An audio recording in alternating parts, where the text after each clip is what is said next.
Donc, Emmanuel Ecochia est maître de conférence à l'EHESS, médiéviste, philosophe, et il a récemment publié un essai intitulé Le bien dans les choses, aux éditions Payot. Alors, je lui laisse tout de suite la parole.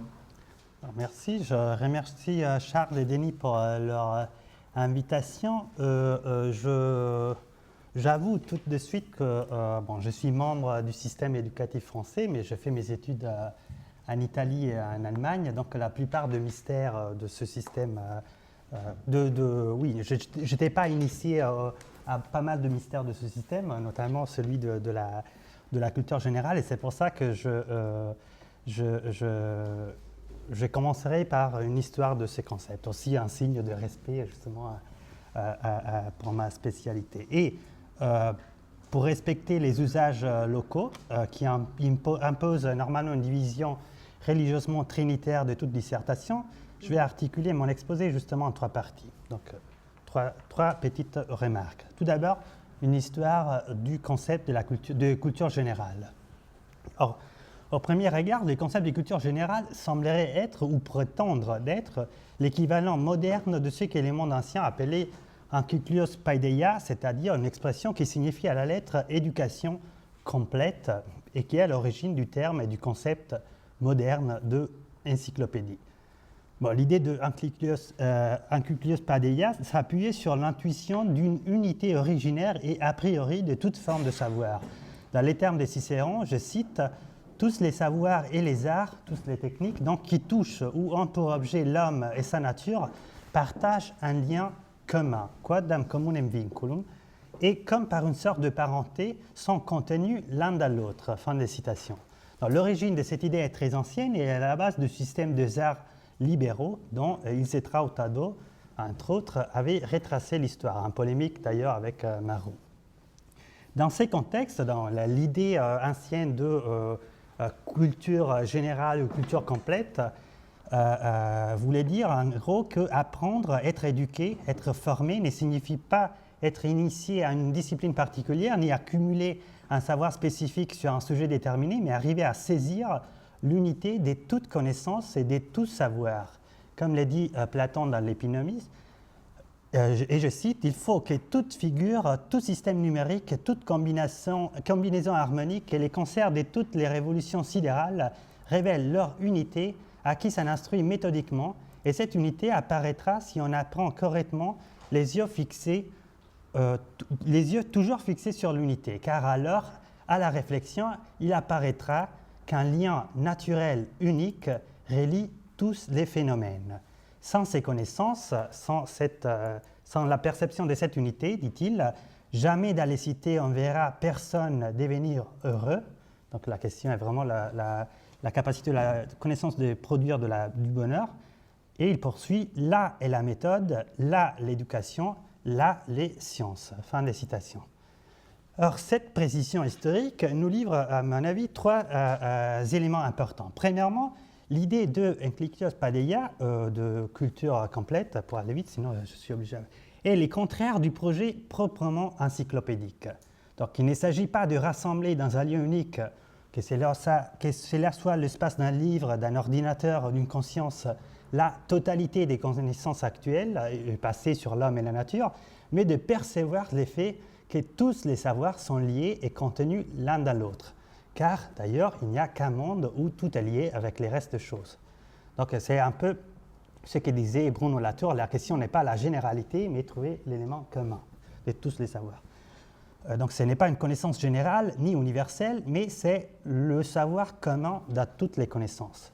Deuxième élément, c'est que dans ce qui va devenir les systèmes des arts libéraux, c'est-à-dire à la lettre les systèmes des techniques de la liberté, dans les doubles sens des techniques qui rendent libres et des techniques qui sont propres aux hommes libres, il n'y a aucune trace de l'opposition toute moderne entre un savoir qui porte sur la matière inanimée et ses mouvements, et les savoirs ou les connaissances qui concernent l'homme et l'histoire. Aux arts libéraux, d'ailleurs, appartiennent, comme vous savez, aussi l'astronomie et l'arithmétique. Donc, la défense de l'idéal de la culture complète dans l'Antiquité n'a rien à faire avec l'humanisme mou et bien pensant comme prêtre subrepticement aux anciens et qui n'a en fait jamais existé. Troisièmement, la connaissance dans ces systèmes est pensée non seulement comme un ensemble de vérités que l'on possède spéculativement, non seulement comme discipline, donc comme exercice ascétique individuel, mais aussi et surtout comme ars, c'est-à-dire comme technique. Tout savoir est une technique. Là aussi, on n'a aucune trace de l'opposition tout à fait idéologique qui hante les universités modernes entre sciences et technique, ou plutôt les discours sur les universités modernes. Preuve en est, en fait, de l'absence de cette opposition que c'est dans l'architecture que l'on peut trouver l'accomplissement de ces projets et c'est dans les De Architectura de Vitruve qu'on peut lire la fondation épistémologique la plus développée et cohérente de cet idéal, de l'idéal de la culture générale, de la culture complète. L'architecte, et je cite, écrit Vitruve, ne doit ni peut être excellent dans toutes les autres sciences prises séparément, pourvu qu'il ne soit pas incompétent. Et fin des citations. Et donc, il montre, c'est les débuts de Architectura, il montre qu'un architecte doit connaître pourtant les lettres, les dessins, la géométrie, l'histoire, la philosophie, la musique, la médecine, les droits et l'astronomie. Et après avoir fait cette longue démonstration, il ajoute « Peut-être paraîtra-t-il étonnant au profane que les dons naturels de l'homme lui permettent d'apprendre un si grand nombre de sciences et de les enfermer dans sa mémoire, mais quand ils auront remarqué que toutes les disciplines ont des liens réciproques et des sujets communs, là encore c'est le thème du comment dans les savoirs, dans les différentes disciplines, ils croiront facilement que c'est possible. La science générale, la science complète, est en effet composée de ses membres comme un corps unique. C'est pourquoi ceux qui, depuis leur tendre jeunesse, acquièrent des connaissances variées, repèrent dans tous les livres les mêmes caractéristiques et l'interférence entre toutes les sciences, et par là, ils savent tout plus facilement. Fin des citations. Et c'est intéressant que toute cette capacité de percevoir l'unité, les communs dans tous les savoirs, sert à l'architecte, non pas pour écrire, non pas pour produire un savoir, mais pour bâtir, donc pour faire des choses avec les mains.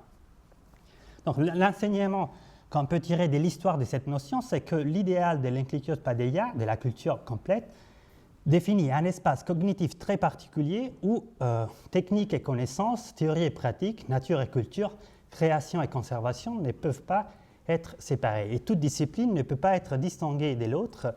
Toute discipline est contenue dans l'autre sans qu'il y ait jamais une métabasis et salosgenos, donc une espèce de contradiction disciplinaire ou cognitive. Donc c'est un espace cognitif sans discipline, en fait, ou un lieu de savoir où la seule discipline, c'est de ne se pas vouer à une discipline spécifique. Or, c'est important peut-être d'avoir tracé cette très très courte et grossière histoire du concept parce qu'on s'aperçoit que l'idée des cultures générales telles qu'on la pratique en France, au moins aux yeux d'un étranger en fait, a à bien voir rien à faire avec cet espace cognitif. Car tout d'abord, c'est un espace épistémologiquement résiduel, dans le double sens qu'il s'agit de ce qui reste, la plupart des temps, il s'agit de ce qui reste des savoirs une fois élevées toutes les disciplines techniques et scientifiques. Et dans le double sens que c'est un savoir qu'on n'arrive pas à attendre dans la formation propre au cursus universitaire et qui donc il faudrait ajouter ou surajouter. Et surtout, à la différence donc de la culture complète des anciens, la culture générale de postmoderne n'a pas pour but de révéler l'union profonde de toute connaissance, donc les vinculum commune dont parlaient les anciens. Mais elle résulte et elle renforce une coupure, la coupure et la séparation profonde, par exemple, entre sciences de la nature et sciences de la culture, qui s'est produit dans l'académie du XIXe siècle et qui n'aurait plus de raison d'exister aujourd'hui. Deuxième point de différence, l'unité revendiquée par la CG, par la culture générale, à la différence de l'idéal ancien, a pour objet privilégié, ou a surtout comme objet privilégié l'homme et pas les cosmos dans sa totalité. Ce qui produit pas mal d'étranges contradictions parce que, en fait, la plupart du cursus universitaire moderne, ça dans tous les mondes, est en fait anti-darwiniste sans le vouloir. En fait, il sépare tous les temps en fait, les sciences de la nature et les sciences de la culture, ou s'il est fait comme cela a été la proposition de Bruno Latour aujourd'hui, c'est juste pour renforcer encore cette distinction. Troisième élément, la notion de culture générale définit un espace cognitif qui revendique une attitude en fait surtout contemplative contre l'ensemble des savoirs techniques qui seraient censés avoir un lien plus évident avec les mondes des pratiques. Donc la question qui se pose pour un historien, c'est pourquoi ce renversement a été possible, pourquoi on est passé de l'idéal de l'Inclitios Paideia des anciens à l'idéal de la culture générale des Français ou des modernes, et qui n'ont jamais été modernes en fait. À la différence de ce que l'on entend, la réponse est intéressante parce qu'à la différence de ce que l'on entend dire, ces renversements ne relève pas d'une erreur hasardeuse de l'administration académique, ni d'une réforme moderne, et ce n'est pas non plus une conséquence nécessaire de la constitution des modernes. La culture générale est l'inverse de l'Inclitios Paideia, simplement parce qu'elle est, elle aussi, un produit de la culture universitaire. Et l'université est l'opposé de l'idéal de l'unité des savoirs. Le projet universitaire naît pour s'opposer à cette idée. Donc la naissance et la fondation de l'université au Moyen-Âge coïncident avec la fin de l'idéal ancien de l'Inclitios Paideia. Donc deuxième point, je viens à la deuxième point de l'exposé. Donc les lieux de la culture générale ou de la culture complète n'est pas et ne peut pas être l'université. L'université n'a jamais été et ne pourra jamais être le lieu d'une culture complète. Pour affirmer la culture générale, il faudrait détruire les universités, en fait. On peut le faire, mais bon. Dès ses origines, l'université affirme, en fait, justement, la nécessité d'accompagner les arts libéraux, qui ne sont plus reconnus comme suffisants, donc les cursus pour devenir magister artium. Donc il faut accompagner ces écoles, les écoles qui existaient déjà en arts libéraux, avec d'autres savoirs.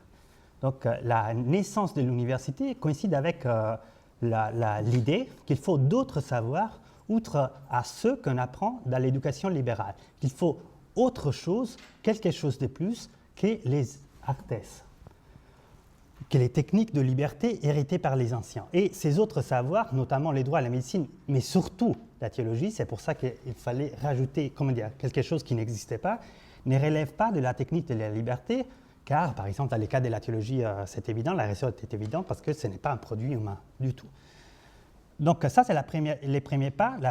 L'université pose que les droits, la médecine et la théologie représentent une étape ultérieure dans la connaissance, une étape qui n'est pas et ne peut pas être contenue dans la culture générale, dans l'Inclitios Paideia. Il s'agit donc d'une création d'une étape épistémologique ultérieure qui est aussi une sphère cognitive, donc séparée, détachée, distincte des autres savoirs, mais surtout qui se base sur une séparation interne.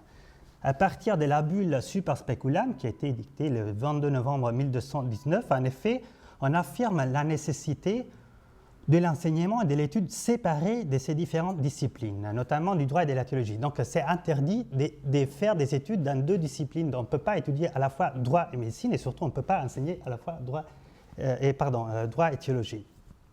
Donc les savoirs universitaires se constituent d'emblée comme un savoir qui ne vise pas à la totalité et surtout qui sépare les disciplines dans des parcours existentiels, différents et existentiellement incompatibles. Les juristes ne pourraient pas être théologiens et aux théologiens est interdit d'étudier ou de pratiquer les droits. Donc il y a une séparation des plus, et ça c'est peut-être la plus importante, qui s'est produite avec la naissance de l'université. Une séparation des natures sociales ou sociologiques. L'université médiévale, on l'oublie souvent, naît en effet comme l'une des formes peut-être la plus accomplie du corporatisme médiéval. En effet, le mot universitas est le terminus technicus, le terme technique pour appeler corporation. Université, en latin médiéval, signifie simplement corporation. rien d'autre en fait. Et la naissance de l'université ne coïncide pas avec la genèse des nouveaux savoirs, ou pas vraiment avec la genèse des nouveaux savoirs, ni avec une nouvelle organisation des connaissances, mais tout d'abord avec une nouvelle forme d'organisation des savants. La naissance de l'université est la naissance d'un système qui lie la production et la transmission des savoirs à des corporations, à des universitates, justement des corporations des savants, et peu importe qu'il s'agisse d'étudiants ou de professeurs. Or, on assiste là à un événement plutôt singulier, d'un point de vue de psychologie du savoir sur la très très longue durée. Car tout d'abord, pour la première fois, une corporation n'est pas l'association liée à un métier, à un but politique, à une origine ethnique. Non, c'est une action liée à un savoir, ce qui est très bizarre d'un point de vue historique, et très, très beau aussi, mais très très bizarre.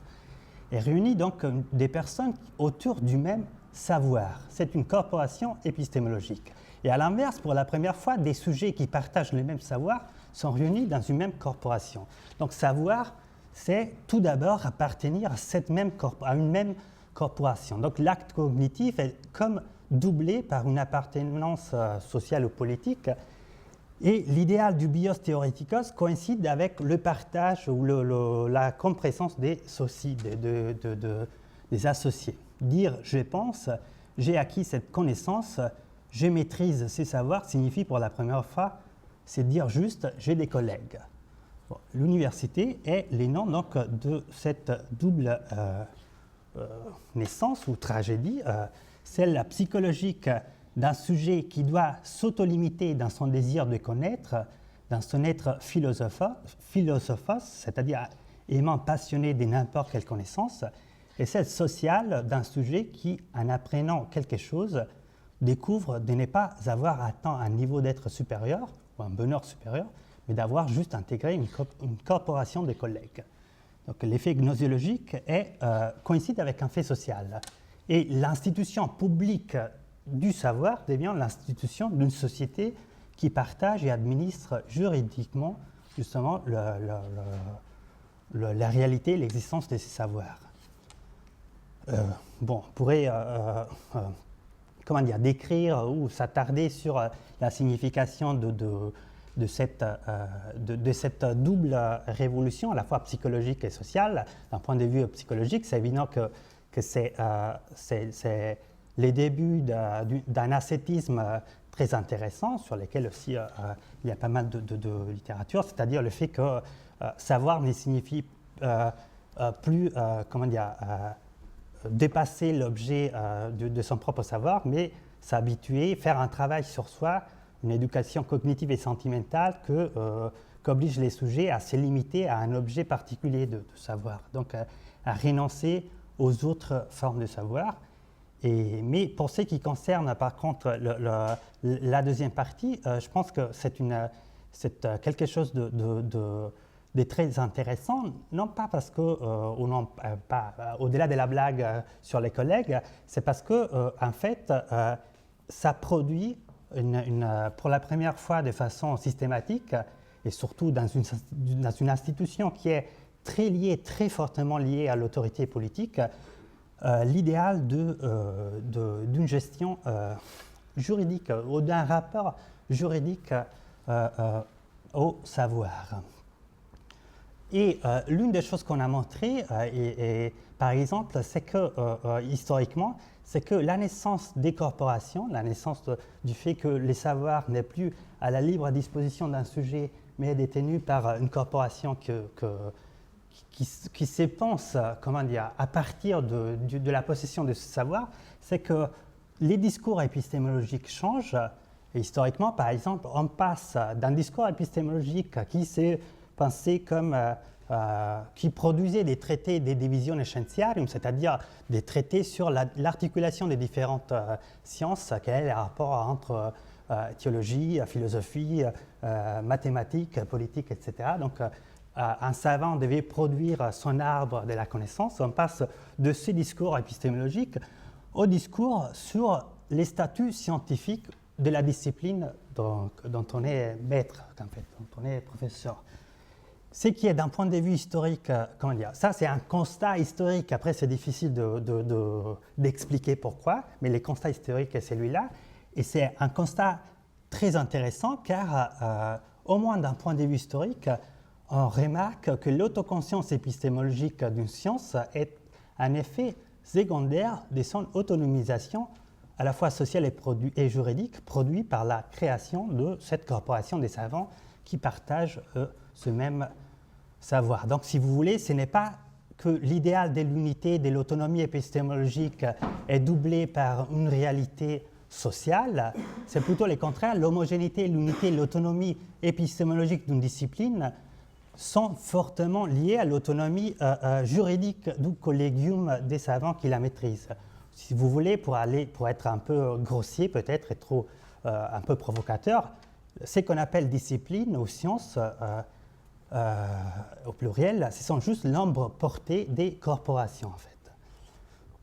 Et on pourrait même supposer que dans un monde libéré des universités, au sens université, il n'y aurait aucune forme d'épistémologie, dans le sens aucun débat sur les statuts épistémologiques d'une discipline. Et c'est intéressant, c'est dommage que Bruno Latour ne soit pas là, parce que c'est intéressant d'un point de vue historique, donc cette imbrication entre les sociales et l'épistémologique que l'anthropologie des sciences croit pouvoir expliquer par la modernité et sa constitution est plus modestement, aux yeux d'un historien, l'effet d'une institution, même de l'institution par excellence qui, pendant des siècles, a géré l'administration de savoir. Et donc, cette imbrication n'a rien de spécifiquement moderne, car sa cause n'est pas la modernité, mais encore une fois, juste une institution. Autre élément important pour comprendre pourquoi l'université a produit la fin de l'université médiévale, qui, est restée presque inchangée jusqu'à aujourd'hui dans sa structure juridique. Autre élément pour comprendre pourquoi l'université a produit la fin ou l'impossibilité de ce qu'on appelait dans l'Antiquité culture complète ou éducation complète, c'est que l'université met en place un rapport juridique à toute forme de savoir. Être universitaire dans les Moyen-Âge, encore plus aujourd'hui, signifie avoir un rapport à une connaissance normée par, que ce soit l'État ou l'Église, et donc une chose qui est totalement différente de l'idéal de la liberté dont parlaient les anciens. Dans quel sens il y a ce rapport qui n'est pas simplement l'effet d'appartenir juridiquement à cette corporation qui maîtrise et qui administre ces savoirs, il y a aussi un autre sens, et un autre sens beaucoup plus intéressant. Ça m'a frappé d'ailleurs que Bruno Latour puisse dire que toutes les sciences sont une forme d'exégèse, parce que c'est une démonstration du fait que les universités sont restées à leur modèle médiéval, en fait, car au Moyen-Âge, évidemment, la science par excellence était la science de l'exégèse biblique. Et en tant que tel, au début, le paradigme en fait, de l'université médiévale, ce sont les conciles. Tout d'abord, ce sont les conciles œcuméniques, c'est-à-dire l'espace. On oublie souvent les conciles. C'est exactement le contraire de ce qu'on imagine. C'est pas l'espace de c'est un espace de dogme, mais c'est l'espace où, pour la première fois, il y a un débat. La vérité se décide par vote à main levée.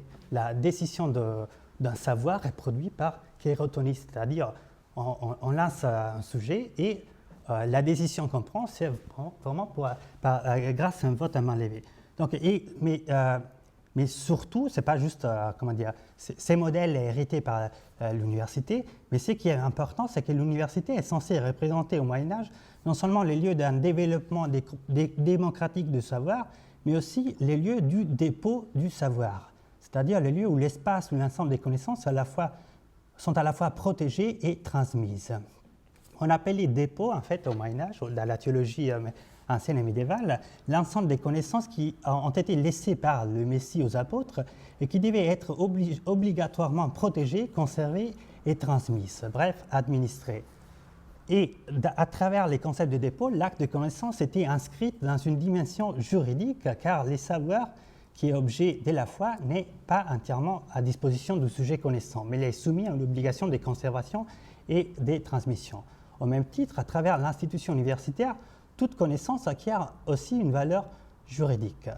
Dans le passé comme aujourd'hui, un professeur, un maître de conférence n'est pas un savant libre qui dispose librement de son rapport aux connaissances, c'est un savant qui a dû démontrer juridiquement le savoir dont il dispose et qui est obligé à les transmettre. Donc c'est dans ce sens-là que l'université ne peut pas concevoir les savoirs comme une technique de liberté, comme un ars libéral. Bon, je termine avec une petite conclusion. Qu'est-ce que je me suis posé je me suis posé la question, car je pense que c'était un peu dans l'esprit du colloque. Je ne sais pas si peut-être je me trompe. Comment dire, que l'idée c'était qu'est-ce qu'en faire de l'idée des cultures générales. Et en tant qu'historien, je me suis posé la question qu'est-ce que cela voudrait dire de faire vivre à nouveau cet idéal, l'idéal de la culture complète, celle des anciens, moi.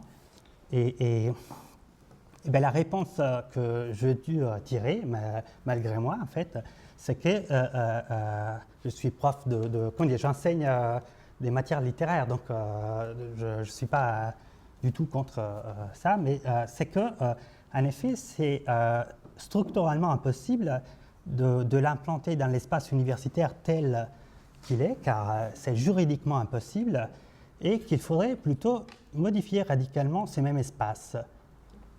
En fait, c'est-à-dire l'espace où le savoir est institué publiquement, l'espace universitaire.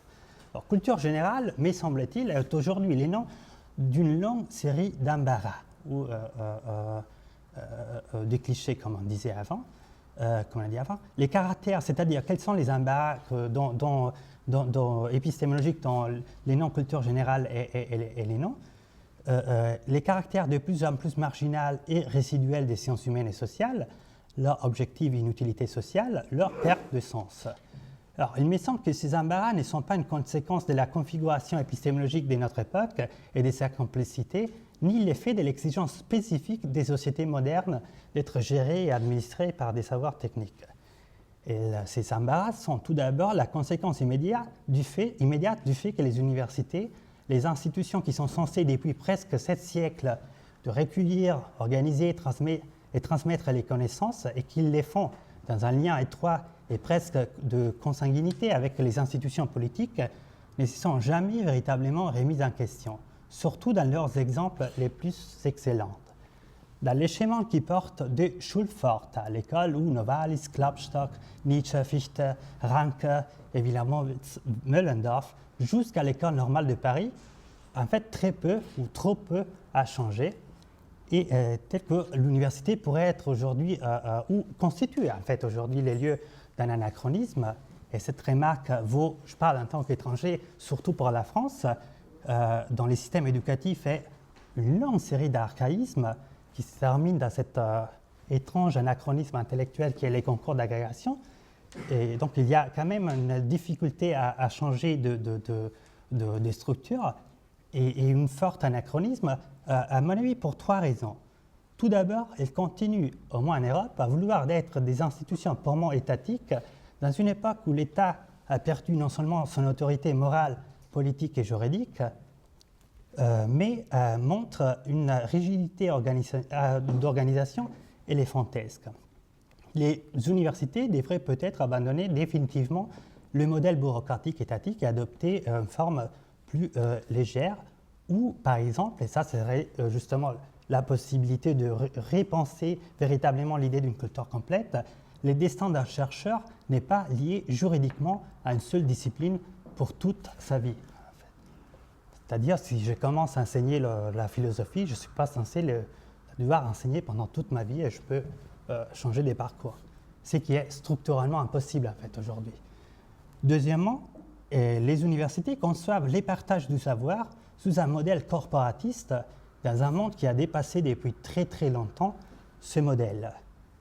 Et d'un fait, d'un point de vue strictement structurel, ce qu'on appelle social network, réseau social ou le modèle de l'open access, c'est d'un point de vue des structures normatives de gestion du savoir exactement cela. Ce sont des institutions capables de gérer, administrer et transmettre des savoirs, que ce soit un savoir social ou un savoir technique, d'une autre forme. Et l'université aurait peut-être pas mal à apprendre dans ces espaces si elle veut devenir l'espace de récolte et d'exercice de techniques de liberté. Troisièmement, l'université conçoit la culture comme éminemment alphabétique, dans un monde qui produit, accumule et surtout transmet des savoirs sous d'autres formes que celles de l'écriture alphabétique. Or, ces changements, me semble-t-il, les plus importants, les plus mystérieux, Mnémosyne et la mémoire, qui était qui définissait aussi le système des muses, et donc les systèmes des arts libéraux, n'a plus la forme d'un livre imprimé, ni celle de Naëd qui chante avec la voix d'un peuple. Et là, c'était à Bivarbourg les premiers à s'en être aperçus, la forme d'un atlas, d'un immense recueil d'images. Et même les savoirs que l'humanité accumule sur soi-même ont aujourd'hui cette forme. Pensez à Facebook, à Instagram, à Tumblr. Depuis quelques ans, au moins un cinquième de l'humanité est en train d'accumuler sur soi-même un immense atlas tapissé d'images de la vie quotidienne. Ce qui, d'un point de vue pour un historien, c'est incroyable. Jamais l'humanité a produit autant de documents sur elle-même et surtout visuels. Et l'université peut-être devrait de plus en plus ressembler à un atlas et de moins en moins à une bibliothèque. Seulement de cette manière, on pourra retrouver peut-être les liens naturels uniques qui relient tous les phénomènes dont parlait Platon. Et seulement de cette manière, pourra devenir à nouveau le lieu d'exercice d'un nombre indéterminé de techniques de liberté. Merci.